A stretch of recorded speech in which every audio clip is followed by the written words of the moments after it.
Good evening बच्चों, welcome back to our YouTube channel Rahul Sarbayo Trivedi. तो आज हम लोग मोस्ट वांटेड टॉपिक पढ़ने वाले हैं और एक ऐसा टॉपिक जो बच्चे कहते हैं कभी समझ नहीं आता है, आज आएगा। लेकिन आज ईमानदारी करना बेटा, ये रोज जैसा नहीं है। और एक जो आपकी शिकायत थी पिछली क्लास में, मैंने देखा था कुछ हिंदी मीडियम के बच्चे बोल रहे थे कि सर हिंदी हिंदी हिंदी। बेटा बोलता तो हिंदी में ही हूँ, हाँ थोड़ा सा जो टर्मिनोलॉजी है वो कोशिश करूंगा मैं हिंदी बोलने की, या हिंदी लिख भी दूंगा। लेकिन आप भी थोड़ा सा इम्प्रूव करो अपने आप को, क्योंकि मेडिकल लाइन में या मेडिकल कॉलेज जा रहे हैं आप, तो वहां पर आपके लिए इंग्लिश कंपलसरी होती है। कोई भी फैकल्टी वहां हिंदी में नहीं पढ़ाती, तो कोशिश ये करो कि धीरे धीरे आपको भी इंग्लिश समझ में आने लगे। तो चलिए बिना टाइम बर्बाद किए स्टार्ट करते हैं लाइन टू लाइन एनसीईआरटी। और उसी के साथ आज का टॉपिक है conduction of nerve impulse, generation and conduction of nerve impulse. सबसे पहले यहां पर हम ये समझेंगे कि नर्व इंपल्स किसे कहते हैं, फिर दूसरी बात ये समझेंगे कि नर्व इंपल्स का कंडक्शन कहां से कहां तक होता है और कैसे होता है। तो चलिए छोटी छोटी बातों को समझ के चलेंगे। तो ये रहा, सबसे पहले आपको ये समझना है कि ये नर्व इंपल्स होता क्या है। नर्व इंपल्स बेटा हम कहते किसे हैं, सबसे पहला क्वेश्चन हमारा ये है। तो यानी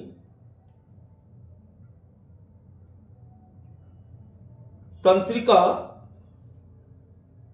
आवेग, तंत्रिका आवेग हम किसे कहते हैं?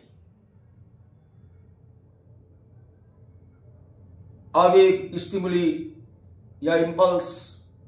जैसे बेटा हम लोग देखते हैं ना कि किसी भी प्रकार का स्पर्श, प्रकाश, स्मेल, सुगंध, ये सब क्या है?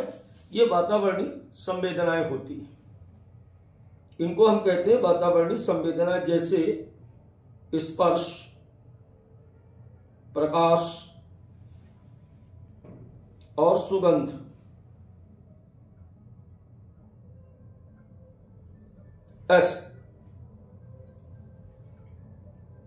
इन सभी को हमारे शरीर की ये जो,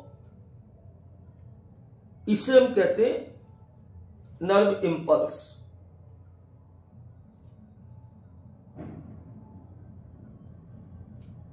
तंत्रिकी आवेग इसे कहा जाता है नर्व इंपल्स। अब शरीर के अलग अलग प्रकार के अंगों के द्वारा इनको रिसीव किया जाता है, ग्रहण किया जाता है। जो अंग इन संवेदनाओं को ग्रहण करते हैं वातावरण से, उनको हम क्या कहते हैं? Sensory organ. उन्हें बेटा हम लोग कहते हैं सेंसरी ऑर्गन या संवेदी अंग। ये है हमारे सेंसरी ऑर्गन या संवेदी अंग। अब पूरी बात को आप समझना। नर्व इंपल्स को सबसे पहले कौन रिसीव करता है? सेंस ऑर्गन रिसीव करते। सेंस ऑर्गन ही क्यों रिसीव करते? क्योंकि इनके अंदर नर्व सेल पाई जाती, तंत्रिका कोशिकाएं उपस्थित होती। कल मैंने आपको बताया था कि उन तंत्रिका कोशिकाओं के जो अंतिम बहुत सारे उभार थे साइटोन से निकले हुए सेल बॉडी से, जिनको हम डेंड्राइट्स कहते हैं। इन डेंड्राइट्स के द्वारा इन संवेदी अंगों से क्या लिया गया? संवेदनाओं को, सेंस को या इंपल्स को रिसीव किया गया। ये सबसे पहले यहां से चल के ये तंत्रिका में आए या तंत्रिका कोशिका में गए, और तंत्रिका कोशिका से ये मस्तिष्क में गए और मस्तिष्क से चल करके ये प्रभावी अंगों तक गए। प्रभावी अंग तक ये पहुंचते और अंग हमारा रिस्पॉन्स करता है। इसको एक छोटे उदाहरण से देखिए। जैसे आपने एक स्नेक देखा, ये एक सांप देख लिया इस तरीके से, तो सर्प को देखा कहां से आपने? आंख से देखा। अब आपने क्या देखा है ये कौन तय करेगा? आंख नहीं, ये तय करता है हमारा मस्तिष्क। तो ये सर्प जो है एज ए संवेदना तंत्रिका कोशिकाओं से होता हुआ हमारे ब्रेन तक पहुंचा। कहां पहुंचा? मस्तिष्क में पहुंचा। अब मस्तिष्क ने इस आई हुई संवेदना को ट्रांसलेट किया कि ये विषैला जंतु है, और अचानक से आपके पैर उससे दूर भाग खड़े हुए। तो पैर यहां पर क्या है? पैर हमारे हैं यहां पर एफेक्टस, वो प्रभावी अंग जिस पर इस संवेदना का प्रभाव पड़ा। तो इस प्रकार किसी वातावरणीय संवेदना का शरीर के एफेक्टर्स तक पहुंचने की जो घटना है, उस घटना को हम नर्व कंडक्शन या कंडक्शन ऑफ नर्व इंपल्स या तंत्रिका आवेगों का संवहन कहते हैं। इसका हिंदी में है तंत्रिकी आवेगों का संचरण। आज आप पूरी बात समझ में आ गई। अब तक हमने कितना सीखा?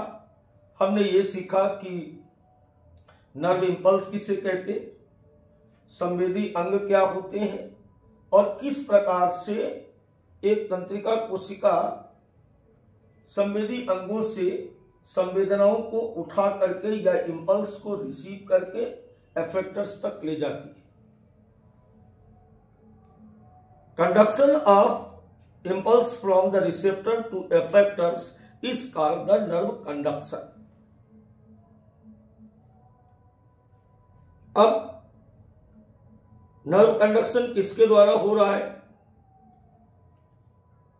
कमेंट बॉक्स में लिखो, बातें ना करो। नर्व इंपल्स का कंडक्शन किसके थ्रू हो रहा है? तो न्यूरॉन्स के थ्रू। किसके थ्रू हो रहा है? न्यूरॉन्स के थ्रू या तंत्रिका कोशिकाओं के द्वारा हो रहा है। तंत्रिका कोशिकाएं इस नर्व कंडक्शन के दौरान 3 अलग अलग प्रकार की अवस्थाओं को प्रदर्शित करती हैं। पहली प्रवस्था कहलाती है विश्रामी विभव। इसे हम कहते हैं विश्रामा विभव, या बेटा इसको हम कहते हैं रेस्टिंग पोटेंशियल। और जो विश्रामा विभव या रेस्टिंग पोटेंशियल है, इसी को हम कहते हैं ध्रुवीकरण या ध्रुवीय अवस्था कह सकते हो।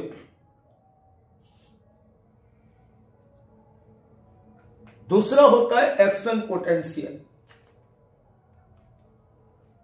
क्रियात्मक विभव।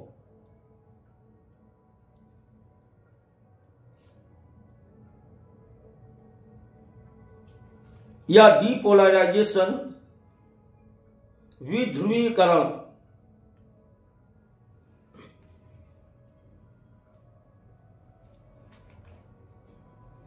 और तीसरी अवस्था होती है पुनः ध्रुवीकरण।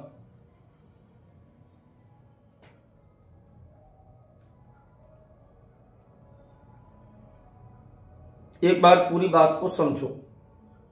नर्व कंडक्शन के दौरान किसी भी तंत्रिका कोशिका के द्वारा 3 अलग अलग प्रकार की प्रवस्थाओं को प्रदर्शित किया जाता है।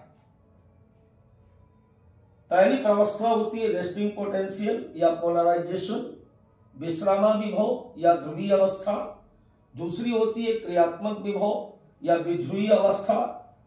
तीसरा होता है रिपोलराइजेशन या पुनः ध्रुवीकरण अवस्था। अब प्रत्येक बात को बड़ी आसानी से, बड़े ध्यान से समझने का प्रयास करोगे, क्योंकि यहां तक मामला था सरल।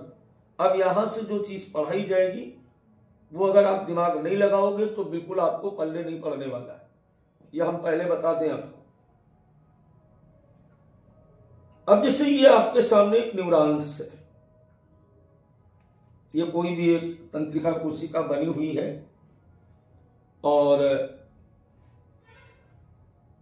इस तंत्रिका कोशिका में, तंत्रिका कोशिका कहीं पे तो रखी हुई है ना शरीर में, किसी भी स्थान पर है।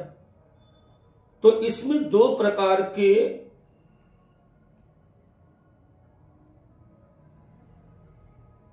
एक तो जहां पे रखी वो और एक इसके अंदर वाला सीन, दो सीन यहां पे बन रहे हैं।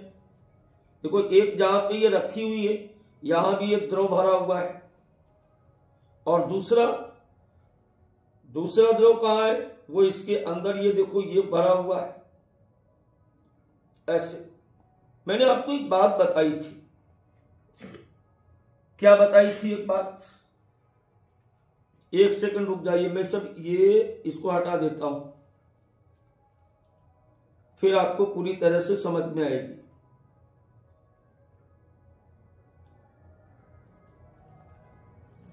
ये कोई तंत्रिका कोशिका है,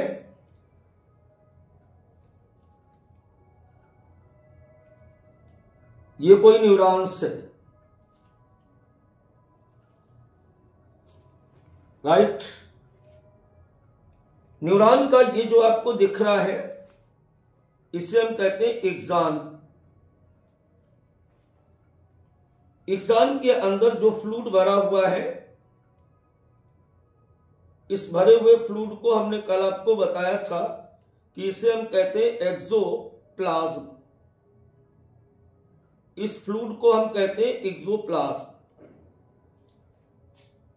राइट। और एक्सॉन जहां पर पड़ी हुई है उसके बाहर भी एक फ्लूइड है, ऐसे। इसे हम कहते हैं extra cellular fluid, extra cellular fluid या अंतराली द्रव या बाह्य कोशिकीय द्रव कहा जाता है इसको। अब हमेशा तंत्रिका कोशिकाओं के बाहर की तरफ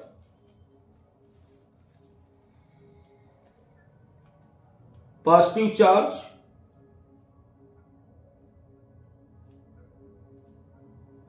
एक नॉर्मल अवस्था है ये बेटा, जिस समय तंत्रिका आवेग का संचरण नहीं हो रहा है, किसी प्रकार का नर्व कंडक्शन नहीं हो रहा है, उस टाइम की बात हो रही है। इसके बाहर की तरफ ये पॉजिटिव चार्ज और अंदर की तरफ नेगेटिव चार्ज होते हैं, ऐसे। अब ये भी बताएंगे क्यों होते। दूसरी बात एक और समझ लीजिए कि बाहर की तरफ इसमें सोडियम आयन की मात्रा ज्यादा होती है और अंदर की तरफ पोटेशियम आयन की मात्रा अधिक होती है। मानना कुछ नहीं, ये साइंस है, हर चीज आपको बताई जाएगी कि क्यों ऐसा होता है। अभी आपको बताऊंगा कि मैं चार्ज क्यों ज्यादा है, क्या है, सब चीजें आपको बताई जाएंगी। पहले छोटी छोटी बातों को क्लियर करें, सब बातें समझ में आएंगी आपको। देखो अभी क्या बताया गया कि कोई भी न्यूरॉन्स जो है, ये मान लेते हैं न्यूरॉन्स है, ये यहां पे रखी हुई है, इसके बाहर जो फ्लूइड है उसे हम कहते हैं अंतराली द्रव या बाह्यकोशिकीय द्रव। इसके अंदर ये जो एक्सॉन्स है, इसके अंदर एक फ्लूइड भरा हुआ है, इस फ्लूइड को हम कहते हैं, द्रव को कहते हैं एक्सोप्लाज्म। इस एक्सान के अंदर जो होता है उसको कहते हैं एक्सोप्लाज्म। क्लियर हुई इतनी बात? हमेशा जब किसी एक्सान में किसी भी प्रकार के तंत्र की आवेग का संचरण नहीं हो रहा होता है, जब किसी प्रकार का कोई नर्व कंडक्शन नहीं हो रहा होता है, उस समय इसमें बाहर की तरफ पॉजिटिव चार्ज और अंदर की तरफ निगेटिव चार्ज होता है।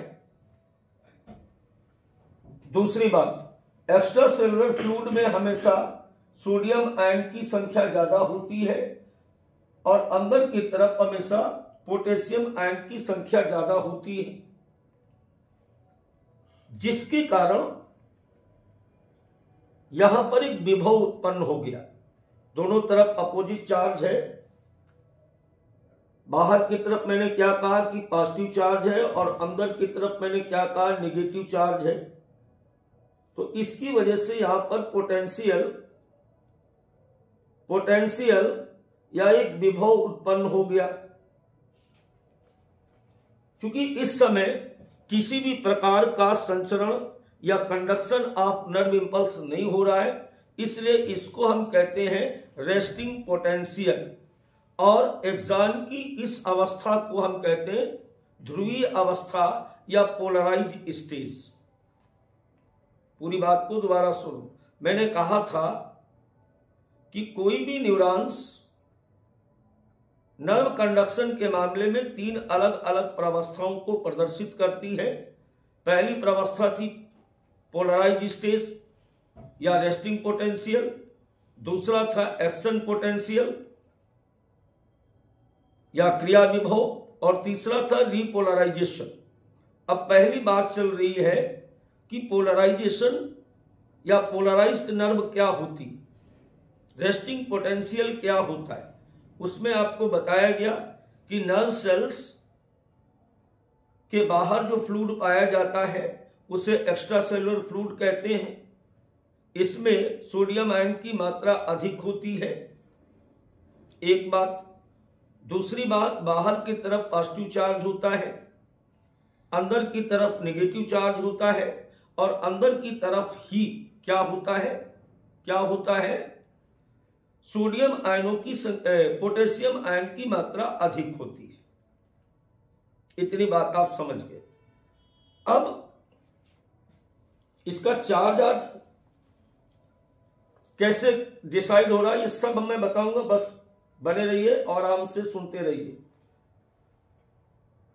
तो ये जो विभव यहां पर बनकर तैयार हुआ ये है -70 मिलीवोल्ट। अगर आपसे क्वेश्चन में पूछा जाता है कि रेस्टिंग पोटेंशियल होता है तो रेस्टिंग पोटेंशियल बेटा होता है 70 मिलीवोल्ट। कितना है? 70 मिलीवोल्ट। ये तो हो गई सीधी सीधी बात। अब देखिए एक बात और बता दें कि ऐसा होता क्यों है, ये ऐसा होता क्यों है, ये विभव आखिर जनरेट कैसे होता है। 70 मिलीवोल्ट का मतलब या -70 मिलीवोल्ट का मतलब ये नहीं है जो आप समझ रहे हो। इसका मतलब ये है कि जैसे बाहर की तरफ, छोटी भाषा में समझो, जैसे सेल के बाहर की तरफ 100 पॉजिटिव चार्ज है या 100 पॉजिटिव आयन है और अंदर की तरफ केवल पॉजिटिव आयन कितने 30 है, तो टोटल विभव कितना हुआ कि नहीं हुआ? -70 मिलीवोल्ट होगा। यानी कहने का मतलब यह हुआ कि एक्सान्स के बाहर की तरफ पॉजिटिव आयन्स अधिक है, अंदर नेगेटिव आयन है, ये नहीं कहा मैंने, अंदर भी पॉजिटिव आयन है, लेकिन बाहर की तुलना में अंदर की तरफ पॉजिटिव आयन की संख्या कम है। जैसे हम मान लें कि बाहर की तरफ कितने हैं, मान लेते हैं कि 100 पॉजिटिव चार्ज है, बाहर की तरफ 100 पॉजिटिव चार्ज है और अंदर की तरफ केवल कितना है, अंदर की तरफ केवल 30 है, तो दोनों के बीच का डिफरेंस कितना आएगा? -70 मिलीवोल्ट यहां पर आया। सीधी बायोलॉजिक भाषा में समझो, ये मिली इली बोल्ट हटाओ, तुम सीधे ये समझो कि बाहर धनात्मक आयन अधिक है और अंदर कम है। कितना अंतर है दोनों के बीच में? 70 का। बाहर 100 है तो अंदर 30 है। बस ऐसे समझो। अब ऐसा होता क्यों है इसको समझो। देखो, जब आप एक्सोप्लाज्मा को देखोगे, कोई भी न्यूरॉन्स ऐसे देखोगे ना, जैसे ये दिख रहा आपको, तो इसमें चैनल्स होते हैं। चैनल जानते हो क्या होता है? अरे हर दुकान पर एक चैनल गेट लगा होता है। चैनल का मतलब होता है रास्ता। चैनल का मतलब और कुछ नहीं होता है। चैनल का मतलब क्या होता है? एक रास्ता होता है जो विशिष्ट प्रकार की फैसिलेटेड प्रोटीन से बने होते हैं। यहां पर इस जगह पर कुछ प्रोटीन्स पाई जाती, जैसे यहां पे हम मान लें कि एक प्रोटीन का पार्टिकल से ऐसे, यहां पे मान लें कि यहां पर भी एक प्रोटीन का पार्टिकल से ऐसे, यहां पे भी मान लें हम कि एक प्रोटीन का पार्टिकल से इस तरीके से ऐसे। तो इस प्लाज्मा मेम्ब्रेन में जगह जगह पर छोटे छोटे गेट पाए जाते हैं या चैनल्स पाए जाते हैं इस तरीके से। अब देखो, हम लोग ये समझने जा रहे हैं, अभी मैंने क्या आपको समझा रहा था कि बाहर की तरफ पॉजिटिव चार्ज और अंदर की तरफ नेगेटिव चार्ज, अंदर की तरफ भी पॉजिटिव चार्ज, लेकिन अंदर की तरफ पॉजिटिव चार्ज कम है, बाहर की तरफ पॉजिटिव चार्ज ज्यादा है, जिसकी वजह से बाहर की तरफ पॉजिटिव और अंदर की तरफ नेगेटिव चार्ज उत्पन्न हो जाता है, जिससे हम क्या कहते हैं? रेस्टिंग पोटेंशियल या विश्रामा विभव कहते हैं। अब ये विश्रामा विभव कैसे हो जाता है? अरे अंदर क्यों पॉजिटिव नहीं हुआ, बाहर निगेटिव क्यों नहीं हुआ, बाहर पोटेशियम आयन क्यों ज्यादा नहीं है, अंदर सोडियम आयन ज्यादा क्यों नहीं है? ऐसे क्वेश्चन आप हमसे पूछते हैं। तो चलिए इन पर बात करते हैं, ऐसा क्यों हुआ। सबसे पहले आप एग्जाम्स की बात को समझो। यह हमारा एग्जाम है। इस एग्जाम्स में ऐसे बहुत सारे क्या पाए जा रहे हैं बेटा? ये चैनल्स पाए जाते हैं। ये चैनल्स क्या है? चैनल्स ये है कि प्लाज्मा लेमा से बाहर जाने का रास्ता है, क्रॉस करने का। भाई जो तंत्रिका कोशिका है उसका जो एग्जान है, तो वो भी तो प्लाज्मा लेमा है, वो भी तो कोशिका झिल्ली है। क्योंकि तंत्रिका कोशिका भी तो अन्य कोशिकाओं की तरह है। जैसे अन्य कोशिकाओं में प्लाज्मा झिल्ली पाई जाती है, ऐसे इसमें भी कोशिका कला पाई जाती, कोशिका झिल्ली पाई जाती। तो इस कोशिका झिल्ली में पदार्थों के आवागमन के लिए बहुत सारे छोटे छोटे छिद्र कह लो, चैनल कह लो पाए जाते हैं, या प्रोटीन्स कह लो पाए जाते हैं, जिनके द्वारा पदार्थों का आवागमन होता है। और इन पदार्थों को आवागमन कराने वाले रास्ते को हम लोग कहते हैं, यहां पर क्या बोल रहे हैं बेटा? इसको हम लोग बोलते हैं चैनल्स। अब ये चैनल्स कितने हैं? देखो, एक तो यहां पे लिखा हुआ सोडियम पोटेशियम पंप। दूसरे प्रकार के चैनल होते हैं जो वोल्टेज गेटेड चैनल होते हैं, और तीसरे प्रकार के चैनल जो होते हैं उनको हम कहते हैं मैकेनिकली गेटेड चैनल्स। और चौथे प्रकार के जो चैनल्स होते हैं उन चैनल्स को हम कहते हैं, क्या कहते हैं? इनको हम कहते हैं लीकी चैनल। Leaky channel. कुल कितने चैनल बताए? एक्सोलेमा में 4 प्रकार के गेट हैं। पहले प्रकार के गेट का नाम है, क्या नाम बताया मैंने? सोडियम पोटेशियम पंप, हिंदी भी यही रहेगी। और इस प्रकार के जो गेट होते हैं, यानी सोडियम पोटेशियम पंप जो होता है, ये तभी खुलेगा जब आयंस की सांद्रता कम या ज्यादा होती है। कब खुलेगा? इस प्रकार के गेट जो होते हैं, जिनको हम क्या कह रहे हैं? सोडियम पोटेशियम पंप कह रहे हैं, ये तभी खुलते हैं। कब? ये खुलते हैं आयनों के सांद्रता परिवर्तन पर। आयनों की सांद्रता परिवर्तन पर ये खुलते और बंद होते हैं। दूसरा है हमारा वोल्टेज गेटेड चैनल। ये चार्ज के बदलने पर खुलते और बंद होते हैं। तीसरे प्रकार के मैकेनिकली गेटेड चैनल, ये किसी भी प्रकार के दाब, एक निश्चित प्रकार के दाब, जब प्लाज्मा लेमा पर एक निश्चित प्रकार का दाब लगता है तब ये खुलते हैं। और ये लाइगेंड गेटेड चैनल जो होते हैं ये तभी खुलते हैं जब कोई विशिष्ट प्रकार का रासायनिक पदार्थ का लेन देन होता है। चौथे प्रकार के जो चैनल होते हैं इनको हम कहते हैं लीकी चैनल। और लीक का मतलब क्या होता है कि ये इस प्रकार के चैनल जो होते हैं वो हमेशा खुले रहते हैं। ये कब खुले रहते हैं बेटा? इस प्रकार के चैनल सदैव खुले रहते हैं।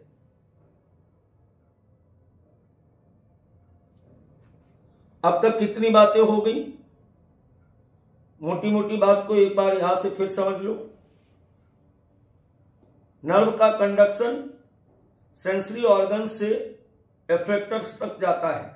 किसी भी प्रकार के इंपल्स का, संवेदना का रिसेप्टर से एफेक्टर्स तक ले जाने का काम तंत्रिका कोशिकाओं का है। इसे हम नर्व कंडक्शन कहते हैं। दूसरी बात मैंने क्या बताई आपको?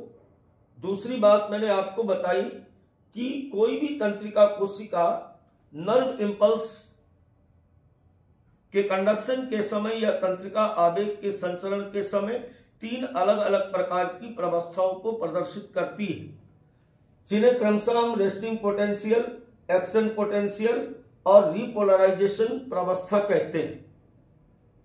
जिस समय किसी भी न्यूरॉन्स के द्वारा किसी भी प्रकार का कोई भी इंपल्स या किसी भी प्रकार का कोई भी संचरण नहीं किया जा रहा होता है, तब वो न्यूरॉन्स और उसका एक्सॉन्स रेस्टिंग स्टेज में होता है, विश्रामावस्था में होता है।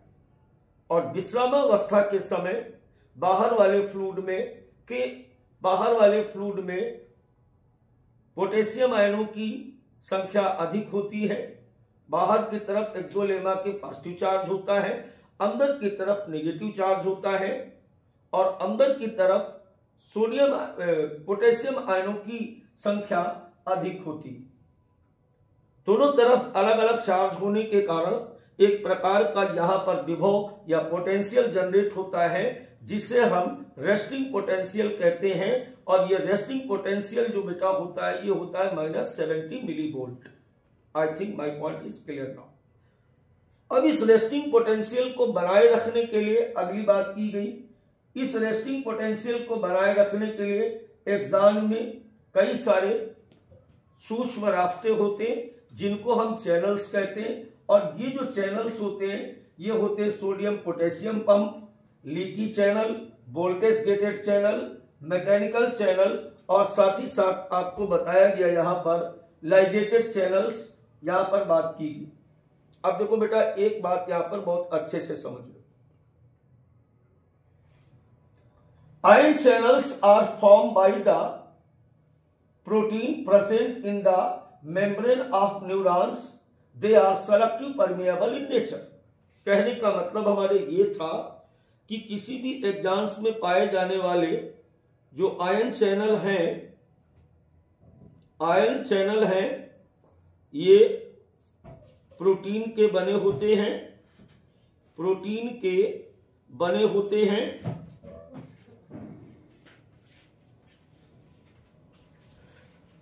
ठीक है, किसके बने होते हैं? प्रोटीन के बने होते हैं।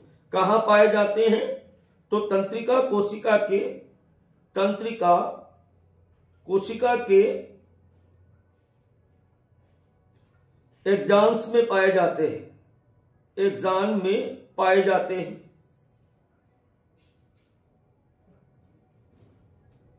और सेलेक्टिव परमिएबल होते, सभी के लिए खुले नहीं होते, निश्चित प्रकार के पदार्थों के लिए आवागमन करा सकते हैं। अब बात करें आगे की।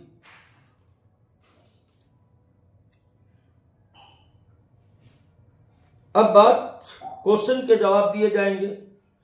मैंने उस समय कहा कि सोडियम आयन अधिक होते हैं, पोटेशियम आयन कैसे होते हैं, अंदर की तरफ अधिक होते हैं, सोडियम आयन बाहर की तरफ अधिक होते हैं। क्लियर? बात समझ आई? बोला कि नहीं बोला? बाहर की तरफ पॉजिटिव चार्ज होता है, अंदर की तरफ नेगेटिव चार्ज होता है। बोला कि नहीं बोला? अब ऐसा होता क्यों है, ये बात को समझिए। यानी कोई भी न्यूरॉन्स जब रेस्टिंग पोटेंशियल में होती है तो बाहर पॉजिटिव चार्ज क्यों होता है, बाहर सोडियम ज्यादा क्यों होते हैं, अंदर नेगेटिव चार्ज क्यों होता है, अंदर पोटेशियम आयन अधिक क्यों होते हैं, इस बात को समझिए। At resting potential, at resting condition, axon membrane is comparatively more permeable to K ion और impermeable to sodium ion। Approximate एकदम तो नहीं होती, लेकिन लेस परमिएबल यहां पर होना चाहिए। लेस परमिएबल या लेस इम्परमिएबल, बहुत माइन्यूट जाते हैं। वैसे बुक ने तो इम्परमेबल लिखा है, लेकिन ऐसा होता नहीं है। दूसरा, axoplasm contains high concentration of potassium ion and negatively charge protein, low concentration of sodium ion. दूसरी तरफ क्या हुआ, अभी मैं सब समझा रहा हूं, पहले इसको एक बार आप समझ लो, पढ़ लो। पहले ये क्वेश्चन में पूछा जाएगा कि जिस समय कोई भी न्यूरॉन्स रेस्टिंग कंडीशन में होती है, उस समय क्या होता है। मैंने क्या कहा, उस समय ये होता है, फिर से देखो, मैं यहां पर बना के दिखा रहा हूं आपको।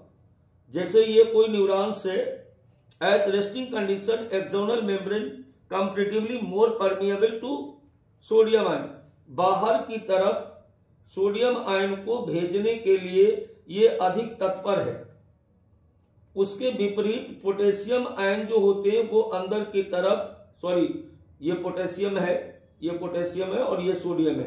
सोडियम आयन अंदर की तरफ कम आते हैं, क्योंकि ये झिल्ली पोटेशियम आयनों को अंदर से बाहर की तरफ भेजने के लिए अधिक परमिएबल है, लेकिन सोडियम आयनों के लिए कम परमिएबल है या बिल्कुल परमिएबल नहीं है, इम्परमिएबल है। क्लियर हो गई? क्लियर हुई कि नहीं हुई? तो जब सोडियम आयन अंदर आ ही नहीं पा रहा है, सोडियम आयन अंदर आ पा रहा है, नहीं आ पा रहा, तो सोडियम आयनों की संख्या क्या हो जाएगी बाहर? बोलो, सोडियम आयनों की संख्या बाहर अधिक हो जाएगी।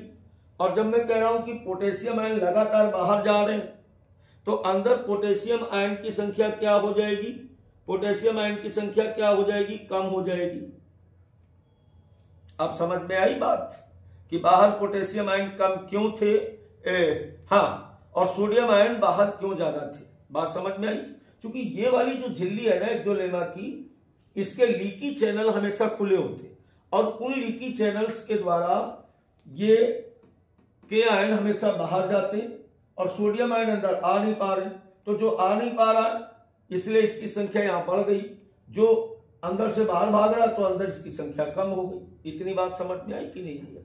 इतनी तो आ गई होगी यार। अब चलिए इसके बाद आगे वाली बात भी समझो। एक्स्ट्रा सेलुलर फ्लूइड में हमेशा सोडियम आयनों की मात्रा बढ़ गई और पोटेशियम आयनों की सांद्रता हमेशा अंदर की तरफ, बाहर की तरफ कम होगी, लेकिन अंदर की तरफ ज्यादा होगी। इतनी बात आपको समझ में आ गई। अच्छा, एक बात बताओ कि ये जो हमारे लीकी चैनल थे ना, ये क्या कर रहे हैं? दूसरी बात समझो क्या, कि लीकी चैनल्स हमेशा सोडियम आयनों को अंदर भेजते हैं। जैसे ये लीकी चैनल है, ये सोडियम आयनों को हमेशा अंदर भेजता है। यहीं से समझ नहीं आता, पहले बात को समझ लो। और पोटेशियम आयनों को ये हमेशा ऐसे बाहर भेजता है। ऐसे पोटेशियम आयनों को ये हमेशा बाहर भेजता है। उतनी देर से हम यही बात आपको बताने में जुटे पड़े। अगर यही कार्यक्रम लगातार होता रहा तो थोड़ी देर बाद क्या हो जाएगा?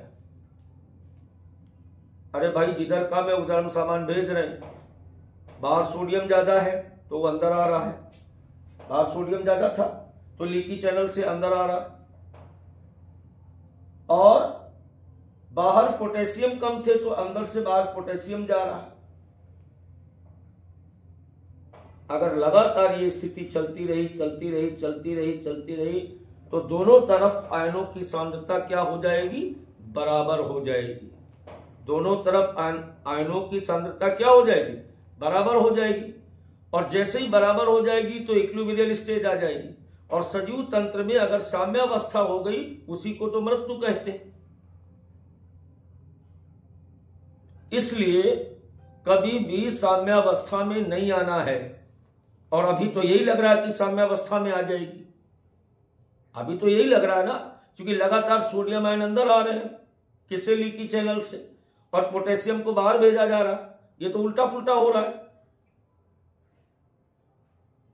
अंदर सोडियम कम है तो जब अंदर आते रहेंगे सोडियम तो अंदर बराबर हो जाएंगे। बाहर पोटेशियम कम थे तो जब बाहर लगातार पोटेशियम जाते रहेंगे तो दोनों तरफ एक्सोलेमा के एक निश्चित स्थिति के बाद क्या हो जाएगा कि दोनों तरफ आयनों की सांद्रता बराबर हो जाएगी। और जब आयनों की सांद्रता बराबर हो जाएगी तो साम्यावस्था आएगी। न्यूरॉन खत्म, कोई वर्किंग खत्म, साम्यावस्था आ गई, इक्विलिब्रियल स्टेज आ गई, मर जाएगा आदमी। तो इक्विलिब्रियल स्टेज ना आने पाए, इसकी भी जुगाड़ है। यहां पर देखो क्या जुगाड़ है। ये जुगाड़ देखिए। अब हमारा पंप नंबर 2 स्टार्ट हुआ। ये इसे हम कहते हैं सोडियम पोटेशियम पंप। इसका काम क्या है? पहले तो तुम समझ में इसका काम क्या है। इसका काम यह है कि कभी सांद्रता को बराबर नहीं होने दे। किसकी सांद्रता को बराबर ना होने दे? सोडियम और पोटेशियम की सांद्रता को दोनों साइड में एक्सोलेमा के दोनों तरफ बराबर न होने दे। अब देखो ऊपर आप क्या देख रहे थे कि लगातार सोडियम अंदर आ रहे थे, पोटेशियम बाहर जा रहे थे।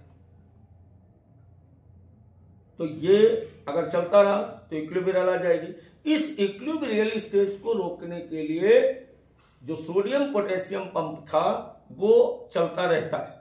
ये इसके उल्टा काम करेगा। एक एटीपी लेगा और 3 सोडियम बाहर फेंक देगा। ये देखो 3 सोडियम बाहर फेंक रहा, और बाहर से 2 पोटेशियम आयन अंदर ले रहा है। क्लियर हुआ? ऊपर क्या देख रहे थे? नॉर्मल स्टेज में सोडियम अंदर आ रहा था, पोटेशियम बाहर जा रहा था। पोटेशियम ज्यादा बाहर जा रहा था, ये कम अंदर आ रहा था। इधर क्या हुआ? धीरे धीरे अगर ये चलता रहा तो साम्यावस्था में आ जाती नर्व। साम्यावस्था से बचाने के लिए क्या चालू किए गए? सोडियम पोटेशियम पंप चालू हुए। ये एटीपी जनरेटेड पंप है। इनमें को चलाने के लिए एटीपी की आवश्यकता होती है। एक एटीपी के द्वारा 3 सोडियम आयन बाहर की तरफ और 2 पोटेशियम आयन अंदर की तरफ। हर बार एक कम होता जा रहा है। तब 3 बाहर जा रहा, 2 अंदर आ रहा। हमने कहा था, मैं बताऊंगा बाहर सोडियम आयन ज्यादा क्यों है।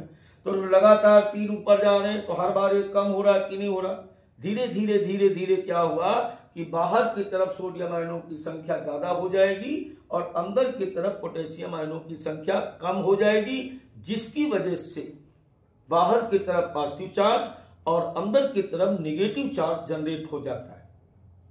और वही अंतर कितना है? -70 मिलीवोल्ट का है। और साथ ही साथ अंदर जो नेगेटिव चार्ज है, इस नेगेटिव चार्ज का एक कारण और भी है। इस नेगेटिव चार्ज का बेटा एक कारण और भी है, क्योंकि एक्सोलेमा में अंदर देखो नेगेटिव चार्ज, इसका कारण एक और भी है। बाहर पॉजिटिव हो गया, आपको पता चल गया क्यों हो गया। अंदर नेगेटिव है क्योंकि सोडियम आयन की, पोटेशियम आयन की संख्या कम है। साथ ही साथ एक चीज और हो रही है कि चार्ज के साथ साथ अंदर की तरफ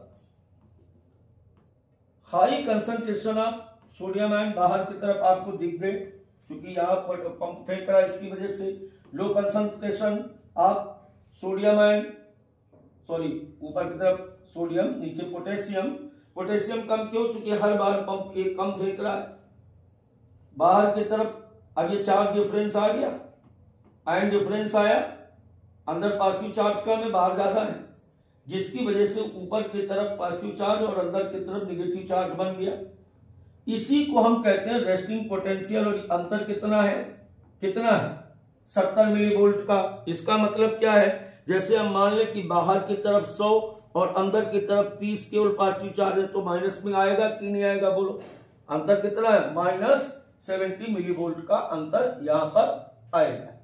इतनी बात आपको यहां तक समझ में आई। अब हम लोग बात करें जरा आगे की। अब यहां से हम स्टार्ट करेंगे कि कंडक्शन कैसे चला कैसे। अब जैसे हम मान लें कि तेरी नाक पे एक मक्खी बैठ गई, यहां पे आके सपोज करो यहां पे एक मक्खी बैठ गई, ये स्टिमुली है, ये मक्खी यहां पर ऐसे आ गई। अब मक्खी भगाने के लिए तुम हाथ कैसे हिलाते हो, कब हिलाया तुमने, पहले मक्खी बैठी और मक्खी के बैठने पर ये स्पर्श रूपी संवेदना यहां से चलना स्टार्ट हुई और यही जो आपको दिख रहा यही आवेग है, जो मक्खी का स्पर्श था यही तो तंत्र की आवेग है। अब ये सब चैनल अपने हिसाब से काम करने वाले, जरा ध्यान दीजिएगा।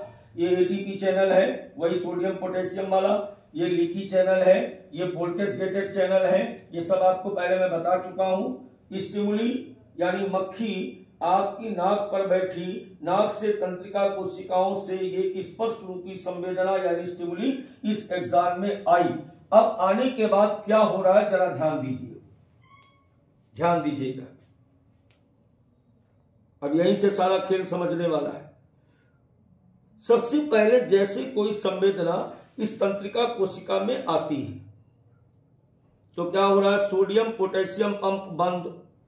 मैंने क्या कहा कि सोडियम पोटेशियम पंप, ये ध्यान रखना है क्वेश्चन में है, पंप जो होता है ये पंप बेटा, पंप जो होता है ये बंद हो गया,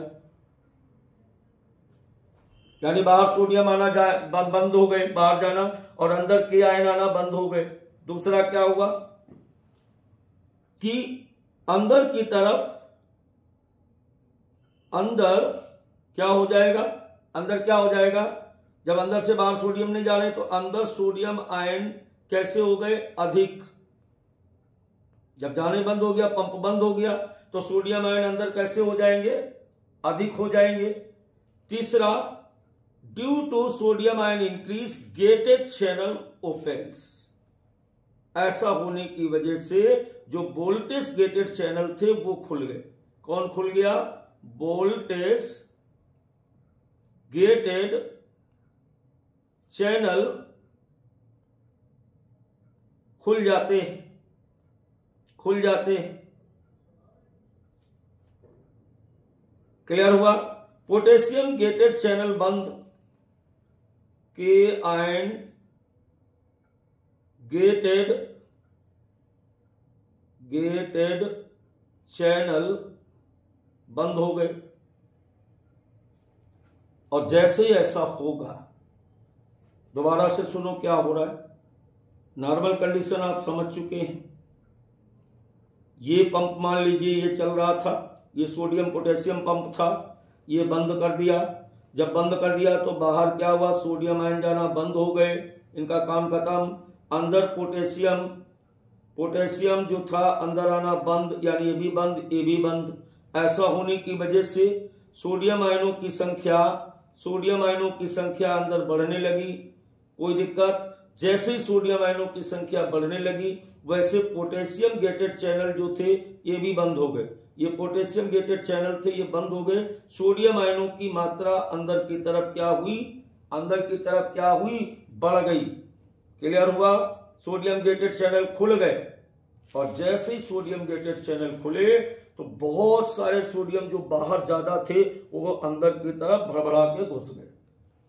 जैसे ये चैनल खुले, कौन से चैनल खुल गए, देखो कौन से चैनल खुले, ये सोडियम आयन चैनल खुल गए। Due to sodium ion increase sodium gated channel are open, sodium gated channel are open यहाँ पे लिखा हुआ है। तो जैसे ही सोडियम गेटेड चैनल खुले तो जो बाहर सोडियम ज्यादा था वो अंदर आ गया, बहुत तेजी के साथ अंदर आना स्टार्ट हो गए। क्लियर हुआ? और जैसे ही अंदर की तरफ आएंगे सोडियम आयनों की मात्रा अंदर की तरफ बढ़ेगी तो क्या हो गया, हमारा जो न्यूरॉन्स था वो डीपोलराइज हो गया। डीपोलराइज का मतलब इसका चार्ज चेंज हो गया। अब पॉजिटिव चार्ज अंदर की तरफ और निगेटिव चार्ज बाहर की तरफ हो जाता है। डीपोलराइज हो गई तो 70, जैसे जैसे सोडियम आयन अंदर आते जाएंगे, जैसे जैसे सोडियम आयन अंदर आते जाएंगे वैसे वैसे क्या होता जाएगा बेटा, चार्ज पॉजिटिव होता जाएगा। समझ में आया? अब कितना हो गया, ये +30 मिली वोल्ट हो गया, लेकिन कैसा हो गया, उल्टा। अब बाहर की तरफ पॉजिटिव और अंदर की तरफ, बाहर की तरफ निगेटिव और अंदर की तरफ पॉजिटिव चार्ज हो गया।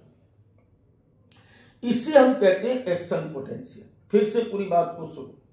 जैसे कोई इंपल्स आया, न्यूरॉन्स के अंदर इंपल्स आया, इंपल्स के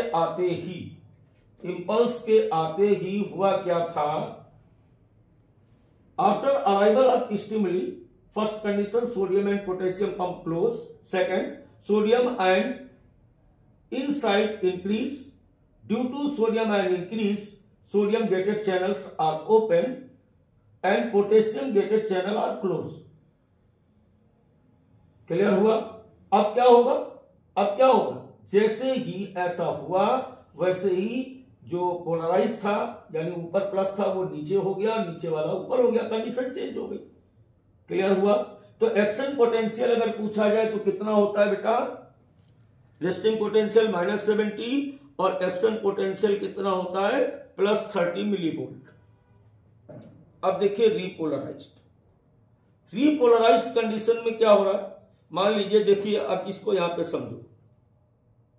जैसे ये कोई एक न्यूरॉन्स है और यहां पर ये पॉजिटिव चार्ज, ये और ये निगेटिव चार्ज, ये है पोलराइज फॉर्म, इसको कहते हैं पोलराइज, ध्रुवी। इस समय कोई भी कंडक्शन नहीं हो रहा है, किसी भी प्रकार का कोई भी कंडक्शन नहीं हो रहा।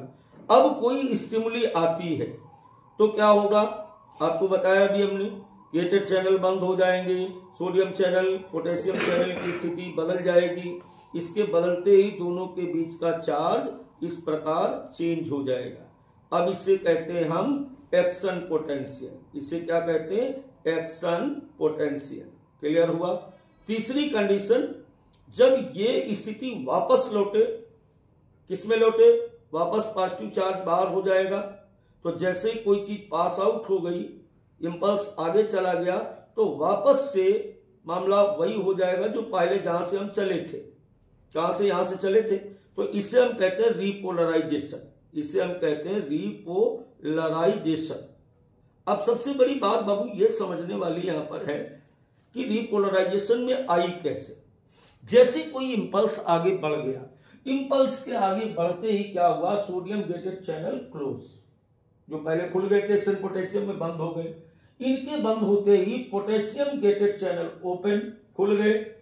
Inside negative charge appeared, outside positive charge. और अभी क्या हुआ, एटीपी पंप भी स्टार्ट हो गया। ऐसा होते ही फिर से वही चीज वापस लौट गई और जो एग्जाम्स था ये फिर से किस में चला गया, पोलराइज कंडीशन में चला गया।